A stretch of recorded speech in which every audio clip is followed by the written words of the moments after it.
Hey guys, Subsist68 here on Metal Couch, and today I'm going to be reviewing Megadeth's So Far, So Good, So What, remixed and remastered because it's so hard to find those original pressings nowadays.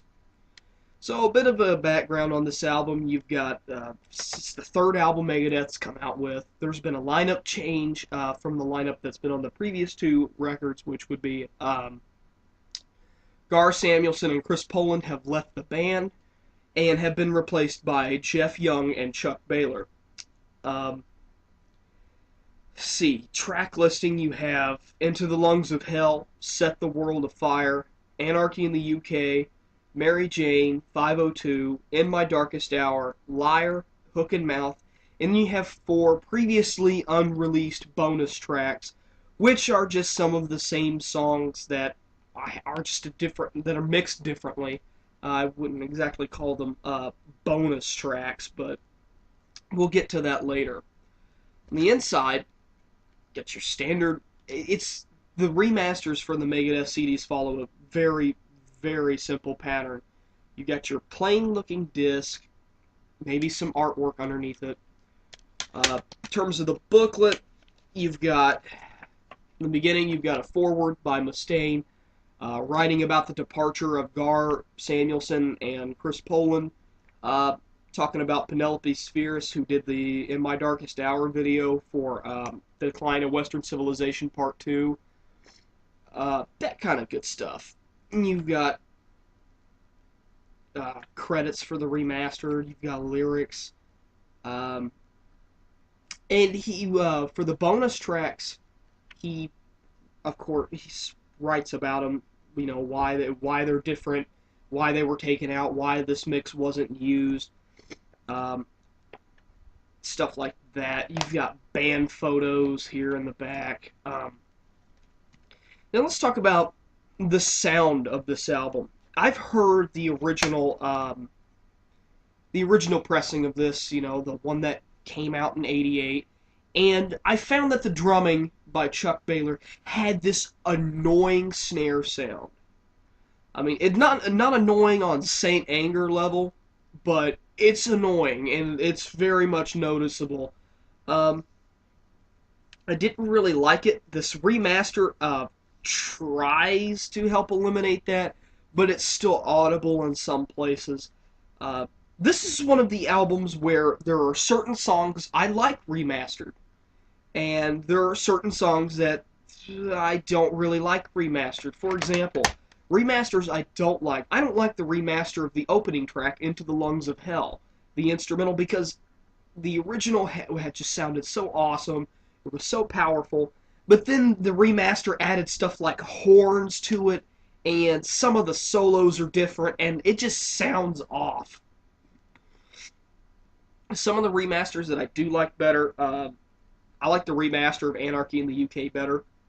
I like the remaster of Liar better. And especially Hook and Mouth, considering that was one of the problem tracks I had with the drum snare being ridiculous. Because there's so many parts in Hook and Mouth that are just bass guitar and drums. It can get really annoying. So this is one of the albums that I'm glad they went back and remastered, because there were a lot of problems with it. And when it originally came out, critics, they initially dissed this album because of the same problems I'm talking about. And I can see where they're coming from with this. There were some problems with this album. Some of the lyrical content's very childish. But I really can't criticize this album for being childish, considering that, in a sense, metal can be a bit childish. But you know, I'm all for, you know, joking around every once in a while, but there's a lot of stuff in here that it's just a joke. For example, well, I can't really blame the Anarchy in the UK cover, because that is a cover of the Sex Pistols, and the Sex Pistols are silly, if you ask me. 502. Let me read you some lyrics from the song 502, and why I think it's silly. Second here. Okay. The song opens up with what sounds like a police radio, or one of the police megaphones or whatever saying, "Pull over, shithead, this is the cops." Okay, so we're off to a silly start already. See. Another set of lines is hundreds of miles rolled off today. Signs lose their meaning, minutes tick away. Dirt roads to interstates, I must have drove them all. Cigarettes, burgers, caffeine, and alcohol. I think that's a bit silly, but anyway, that doesn't mean that this album's bad at all. I think it's a great album. It's one of those classic Megadeth albums. It just has a few problems. Then again, this is the first Megadeth album that went platinum back in '88. It's what I guess you could say put them on the official map. But if you ask me, Peace Sells already did that for them. Um, you've got some fan favorites on this album. In My Darkest Hour is played at just about every show. Every once in a while, Mustaine will whip out Hook and Mouth and play that. Um, some of my favorite tracks off the album would be Set the World Afire, 502, Liar. I think just about every single one of these tracks I can enjoy, no problem, except for Mary Jane. But Mary Jane to me sounds a bit slow and weak in the intro, but it really picks up, and it's a good song. Now, the bonus tracks are just rehashes of some of the songs on the album. For the bonus tracks, you got different mixes of Into the Lungs of Hell, Set the World Afire, Mary Jane, and In My Darkest Hour. So, yeah, it's nice to hear different mixes of how this person would have mixed this, and why, and it explains in the booklet why he would have picked that. The Paul Laney mix, by the way. Paul Laney was the person who mixed the bonus tracks for this.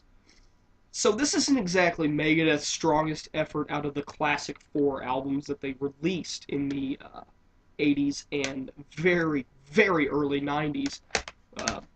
Rest in peace. So, all in all, I'm so conflicted with this album because I like some of the remasters better than the originals, but then again, there's some of the originals that sound better than the remasters. So it's just like, I don't know what to think. If I had to give this album a rating, overall, with originals and remasters, just with the content that's involved, not going with sound quality or anything like that, I'd probably give it a 7 out of 10.